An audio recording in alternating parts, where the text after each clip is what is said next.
Dhanik Bharat Educational Institutions, Inter, IIT, JEE, NEET, admission opened. అందరికీ నమస్కారం. Welcome to it's you TV.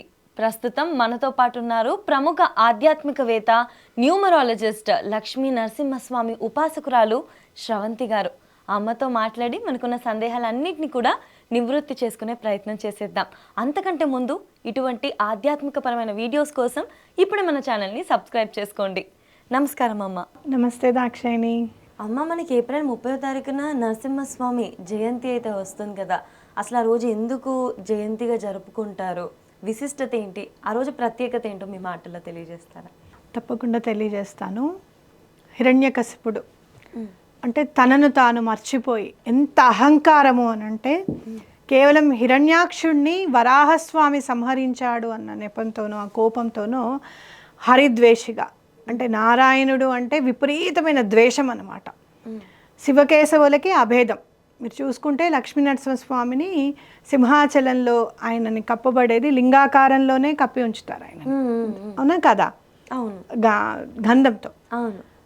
ఏదైనా వేరే ఏదైనా ఆకారం ఉండొచ్చుగా, లింగాకారం ఎందుకు అని అంటే శివకేశవులకి అభేదము, వాళ్ళిద్దరికి భేదం అనేది లేదు అని చెప్పడం అనమాట. ఓకేనా? ఇక రాక్షసుడి ప్రవృత్తి ఎట్లా ఉంటుంది అని అంటే నేను చెప్పిందే కరెక్ట్, నాకంటే తెలివైన వాళ్ళు ఎవరూ లేరు. ఎలా చంపాడు మా అన్నని? ఓ ఇలా చంపాడు కాబట్టి నాకు ఇలాంటి మృత్యు అనేది లేకుండా ఉంటే నేను ఏదన్నా చేయగలుగుతాను అని చెప్పి హరికేముంది? మృత్యు అనేది లేదు కాబట్టి నాకు కూడా ఆ మృత్యు అనేది లేకపోతే హరికి నేను ఈక్వల్గా ఉంటాను, హరిని నేను సంహరించగలుగుతాను అన్న సో ఈక్వేషన్స్ అన్నీ ఉంటాయి రాక్షసులకి. అలా చేసుకుని ఏం చేస్తాడంటే విపరీతంగా తపస్సు చేసి నేల మీద చంపద్దు, గాల్లో ఆకాశంలో గాల్లో చంపద్దు, పొద్దున్న చంపకూడదు, రాత్రి చంపకూడదు. మనం ఏమనుకుంటామంటే వీఆర్ వెరీ ఇంటెలిజెంట్ అనుకుంటాం, మనలో కూడా రాక్షస ప్రవృత్తి ఉంటుంది. అవునా? చాలా టాలెంటెడ్, తెలివి మనకే సొంతము అని అనుకుని అవతల వాళ్ళని అసలు ఎటువంటి పరిస్థితుల్లోనూ లెక్క చేయం. అలా అన్ని కోరికలు కోరుకుని ఇంకా నాకు చావు లేదు అని అనుకుంటాడు. నాకు చావు లేకుండా వరం ఇమ్మంటాడు. అలా కుదరదు అంటాడు. చావు లేకుండా వరం ఎట్లా ఇస్తాం, అలా అది ప్రకృతికి విరుద్ధం అని అన్నప్పుడు సరే ఇలా చేయండి అంటాడు. ఓకే అని అంటాడు. సరే నీకే అంత తెలివి ఉన్నప్పుడు నువ్వు పూజించిన దైవానికి నీకు వరం ఇచ్చే ఆయనకి ఎంత తెలివి ఉంటుంది, అది మర్చిపోతాం మనం. రాక్షస ప్రవృత్తి అంటే ఏంటి అని అంటే మనకి ఏదైతే కావాలో వాళ్ళని ప్లీడ్ చేస్తూ వాళ్ళ కోసమే మనం తపన పడుతూ వాళ్ళు మనకి దగ్గర అవ్వంగానే వాళ్ళు మనకి ఓకే నేను ఇచ్చేస్తాను అని చెప్పి ఇవ్వంగానే నా అంతటి వాడు లేడు అనేదే రాక్షస ప్రవృత్తి. అవునా కాదా? ఇప్పుడు ఇవాళ రేపు బోలెడు మంది డబ్బులు అడుగుతారా, ఇచ్చేదాకా అసలు దేవత అంటారు. ఇచ్చిన తర్వాత దాన్ని ఎలా ఎగ్గొట్టాలి అన్న దాని మీద ఉంటుంది. ఎలాంటివి అంటే ఈవెన్ నేను క్యారెక్టర్ మీద బ్లేమ్ చేసే వాళ్ళని కూడా చూసాను నేను. ఎందుకు క్యారెక్టర్ మీద బ్లేమ్ చేస్తారు? అంత మాట అనేసరికి మనం డౌన్ అయిపోతాం, ఎమోషనల్గా డ్రైన్ అవుట్ అయిపోతాం. నీ గురించి నాకు తెలుసులే అని నేను అన్నాను అనుకో, నీ దగ్గర డబ్బు తీసుకొని నువ్వు నాకు అప్పిచ్చావన్న మాట మర్చిపోయి ఏం తెలుసు నా గురించి, నేనేం తప్పు చేశాను, ఎవరైనా ఏమైనా చెప్పారా, అట్లా నేను చెయ్యను కదా, ఈ యాంగిల్లోకి వెళ్ళిపోతావు కదా నువ్వు. రివర్స్ నేను ప్లీజ్ చేయడం స్టార్ట్. ఎగ్జాక్ట్లీ. సో అట్లా ఏంటంటే అలాంటి వాళ్ళని కూడా చూసాను నేను. ఎగ్గొట్టేయడానికి ఎన్ని మెట్లైనా దిగుతారు, ఎంతటి మాటలైనా మాట్లాడతారు. కాబట్టి అది రాక్షస ప్రవృత్తి, అనా కాదా? అది మర్చిపోయి ఏం చేస్తాడు, ఇంకా ఇంటికి వెళ్ళి అలాంటి వాడు ఏం చేస్తాడు అని అంటే చివరికి కొడుకు అన్న ప్రేమ కూడా పోతుందన్నమాట. అట్లా నా కొడుకు హరిని పూజిస్తున్నాడు అని చెప్పి హరి హరి అని అంటూనే ఉంటాడు ప్రహ్లాదుడు. హరి హరి అని అంటుంటే ఈయనకి ఇంకా కోపం వచ్చేస్తూ ఉంటుందన్నమాట. అతను ఎన్ని విధాలుగా చిన్న పిల్లవాడిని సంహరించాలని చూస్తాడు అని అంటే అన్ని విధాలుగా అన్నమాట. అసలు మనం అనుకుంటాము ఇలాంటి తండ్రికి పుట్టడము చాలా కష్టము అని అనుకుంటాం. ఆ బాధ చూస్తుంటే ఎప్పటికప్పుడు హరి రక్షిస్తుంటే అమ్మయ్య అనుకుంటూ ఉంటాం అన్నమాట. ప్రహ్లాదుడి చరిత్ర చూస్తూ ఉంటే భలే అనిపిస్తుంది. ఇంకా పీక్ మూమెంట్కి వచ్చేస్తుంది అనమాట. ఏనుగుతో తొక్కించాలనుకుంటాడు, సముద్రంలో పడేస్తాడు, లోయలో విసిరేస్తారు. ఇక అన్నీ చేసిన చాలా పీక్ స్టేజ్కి వెళ్ళిపోతుంది. ఇంకా ఈయన భక్తి పెరుగుతూ ఉంటుంది, పిల్లవాడు భక్తి పెరుగుతూ ఉంటుంది, కానీ ఈయనకి ఇరిటేషన్ పెరిగిపోతుంటుంది, కానీ హరిని వదిలే నాన్న అంటే వదలను అంటాడు పిల్లవాడు. అంటే అక్కడ భక్తి అనేది ఎలా ఉండాలి అని అంటే చావు వచ్చినా సరే ఆ భక్తిలో ఎటువంటి చేంజ్ ఉండకూడదు అన్నమాట, అంత స్ట్రాంగ్ ఉండాలి. మనం ఏం చేస్తాము, మనం అనుకున్న పని అవ్వకపోతే చాలు, భగవంతుడు వాళ్ళందరూ చేస్తాడు, నాకైతే మాత్రం చేయడు. అయినా ఈ రోజుల్లో మంచికి ప్లేస్ ఎక్కడుందిలే, చెడు చేసే వాళ్ళకే. ఆయన కూడా కిరీటాలు బంగారం వెండి పెట్టుకునే సింహాసనాల మీద కూర్చుని నన్ను మర్చిపోయాడు, నేను ఇచ్చే 100 రూపాయలు హుండీలో ఆయనకి లెక్క. ఈ మాటలన్నీ మాట్లాడుకుంటాం మనం.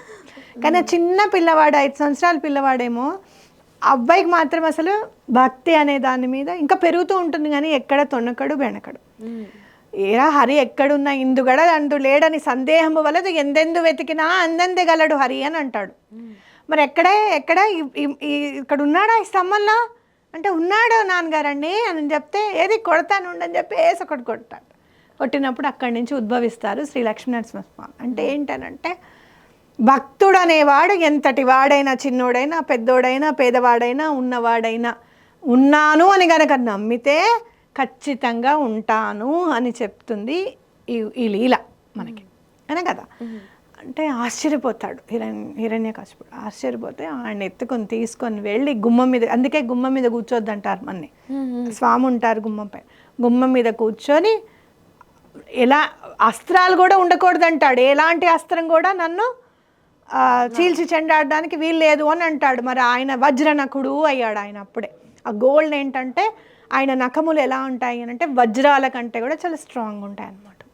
ఆ వజ్ర నఖములతో చీల్చి చెండాడుతాడు, పేగులు తీసి మెళ్ళ వేసుకునే లెవెల్లో చంపుతాడు అనమాట. అలాంటి చావుని చూస్తాడు హిరణ్యకశిపుడు. అప్పుడు మనకేమవుతుంది, స్వామి ఏం చేస్తారు, అంత రౌద్రంలో కూడా మళ్ళీ ప్రహ్లాదుడు, నా స్వామి నువ్వు భక్తవత్సలుడివి, కోపం నీకు తగ్గదు అని అన్నప్పుడు శాంతం పొందుతాడు అనమాట. కాబట్టి ఇక్కడ మనం ఈ నరసింహస్వామి జయంతి నాడు మనం తెలుసుకోవాల్సింది ఏంటి అని అంటే, ప్రహ్లాదుడు అంతటి భక్తి వాత్సల్యం అనేది కనుక, భక్తి మనకుంటే వాత్సల్యం అనేది ఆటోమేటిక్గా స్వామి నుంచి మనకు వస్తుంది అనేది మనం గుర్తుపెట్టుకోవాలి. ఈ రోజు నాడు లక్ష్మీ నరసింహస్వామి కరావలంబ స్తోత్రం చదువుకుంటే చాలా మంచిది. ఆదిశంకరులకు కూడా విల్లుడు ఒకడు ఈయనంతా పాడు చేసేస్తున్నాడు అని చెప్పి చంపేయాలనుకుంటాడు. చంపేద్దాము అని చెప్పి గొడ్డలో కత్తో ఎత్తే లోపల అక్కడెక్కడో ఉంటాడు శిష్యుడు, ఆయన మీదకి లక్ష్మీనరసింహస్వామి వచ్చేస్తారు. స్వామి వస్తారు, వచ్చి ఆ బిల్లుడిని చంపేస్తారు మీద పడి, ఆదిశంకరులకి ఏం కాకుండా. అప్పుడు వచ్చిందే లక్ష్మీనరసింహస్వామి కరావలంబ స్తోత్రం అనమాట. మీకు ఎలాంటి గ్రహ దోషాలు ఉన్నా తొలగిపోతాయి. స్వామిని మంగళవారము శనివారము పూజించడం అనేది ఖచ్చితంగా నేర్చుకోండి, ఖచ్చితంగా నేర్చుకోండి. అలాగే స్వామిని మీరు ఇంకా బాగా మీకు ఆయన చాలా అంటే ప్రేమను అందించాలి అని అనుకుంటే కనుక ఖచ్చితంగా మంగళవారమును శనివారము పానకం నైవేద్యం పెట్టండి స్వామికి. అలాగే బెల్లం రోజు నివేదన పెట్టండి, పిల్లలకి ఇవ్వండి. పిల్లలంటే చాలా ఇష్టం స్వామికి, అవునా కదా, కాబట్టి ఇవ్వండి. తప్పకుండా మీకు రిజల్ట్ అనేది ఖచ్చితంగా తెలుస్తుంది. అప్పులు ఉంటాయి కూడా స్వామివారిది మీరు రుణ విముక్త నరసింహ స్తోత్రం అని ఉంటుంది, చదువుకుంటే చాలా మంచిది. ఎంత ప్రత్యేకమైన రోజమ్మా అసలు. భక్తుడు అనేవాడు దండం పెట్టుకుని నువ్వు ఉన్నావు అని అంటే చాలు, మృత్యువు నుంచి అయినా సరే స్వామి ఇట్లా పట్టుకుని అట్లా పక్కకు తీసుకొని వస్తాడు అనేది ఖచ్చితమైన ఉదంతమే లక్ష్మీనరసింహ స్వామి జయంతి రోజు మనం తెలుసుకోవాల్సింది. ఆయన ఆవిర్భావం గురించి మనం తెలుసుకోవాల్సింది.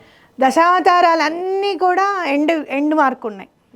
కృష్ణుడిని బాణం వేసి ఆయన శరీరాన్ని వదిలాడు, రాముడు సరయూ నదిలో వెళ్ళిపోయాడు, పరశురాముడు తన గురించి తను తెలిసిన తర్వాత ఈశ్వరుడి చేతిలోనే ఓడిపోయాడు. ఇలా అన్నీ ఉంటాయి. ఎండ్ లేనిది లక్ష్మీనరసింహస్వామిది. ఆయన ఇప్పటికీ ఉన్నారు. మీరు చూస్తే కనుక యాదగిరిగుట్టలో ఈ మధ్య నేను చాలా ఇన్స్టాలో చూస్తున్నాను, స్వామివారిది ఫేస్ ఉన్న అది కూడా ఆ కొండకి ఆయన ఫేస్ వచ్చింది అని చెప్పి చూపిస్తున్నారు. ఖచ్చితంగా వచ్చింది, వెళ్ళి చూడాలని నేను కూడా అనుకుంటున్నాను. అంటే ప్రకృతి అనేది మమేకం అయిపోతుంది, మమేకమయ్యి తనని తాను మలుచుకుంటుంది. స్వామివారి దాంట్లో మీరు చూసుకుంటే కనుక 7 కొండలకి వెళ్తూ ఉంటే కూడా మనం ఒక కొండ ఉంటుంది కదా, మరి ఏంటంటే ప్రకృతి తనని తను మలుచుకుంది. ఏం నేర్పిస్తుంది మనకి అని అంటే మనని మనం మలుచుకోవాలి, మనని మనం మౌల్డ్ చేసుకోవాలి. ఈ శరీరమే ఒక శిల అయితే గనక మనసుని మనమే శిల్పయి మన మనసుని మనమే మౌల్డ్ చేసుకోవాలి. అది ఎలా మౌల్డ్ చేసుకోవాలి? భక్తి అనేది ఉలి, అవునా కాదా? ఆ భక్తి అనే ఉలి ప్రేమ అనే ఇంగ్రీడియంట్ కలిపి చేస్తే భగవంతుడు ఎక్కడో లేడు, నీలోనే ఉన్నాడు అనేది మనకి నిరూపిస్తుంది అనమాట ప్రకృతి.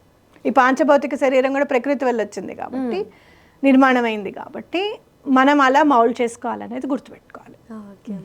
అంటే అమ్మ ఈసారి ఖచ్చితంగా ఈ లక్ష్మీ నరసింహస్వామి జయంతి రోజు ప్రతి ఒక్కరు కూడా మీరు చెప్పిన స్తోత్రాన్ని పారాయణం చేసుకొని ఆ రోజనే కాదు ప్రతి మంగళవారం ఇంకా శనివారం మీరు చూస్తే ఏ దేవీ దేవతలవి కూడాను మీరు చూస్తే లక్ష్మీ నరసింహస్వామి నుంచి మాత్రమే డబ్బు మణిలు మాణిక్యాలు అన్నీ పడుతుంటాయి. ఇటు లక్ష్మీదేవి చిన్న కూర్చుంటుంది ఆయన ఒళ్ళు, చిన్న పిల్లలాగా. గమనించారా? ఆవిడ దగ్గర నుంచి డబ్బు వస్తూనే ఉంటుంది, ఈయన దగ్గర నుంచి మణులు మాణిక్యాలు వస్తూ ఉంటాయి. ఇద్దరు కలిసి ఇచ్చేది ఈ స్వరూపమే.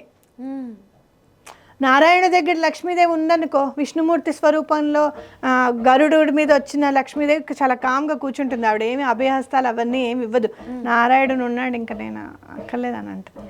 ఇక్కడ అలా కాదు. కుటుంబానికి, కుటుంబ వ్యవస్థకి గనక మనకి ఉండాలి అంటే డబ్బు కానివ్వు, పేరు కానివ్వు, ఈ నెగిటివ్ ఎనర్జీస్ ఏమి ఉండకుండా కానివ్వు, ఏమన్నా కానివ్వు, మనకి అండా దండ ఉండాలి అంటే ఆ కొండంత అండ మనకి నరసింహస్వామి నుంచే వస్తుంది, ఆ వెంకటేశ్వర స్వామి నుంచే వస్తుంది. ఇద్దరిని మర్చిపోకండి. శనివారం చక్కగా ఇద్దరిని పూజించండి, తప్పకుండా మంచి జరుగుతుంది. ఓకేనా అమ్మ? ఆ రోజు పూజ విధానం చేసుకునేటప్పుడు ఏమైనా ఉపవాసం ఉండడం కానీ ఏ విధంగా చేసుకోవాలి? ఆ రోజు హ్యాపీగా ఉండాలి, మనసు ప్రశాంతంగా ఉండాలి.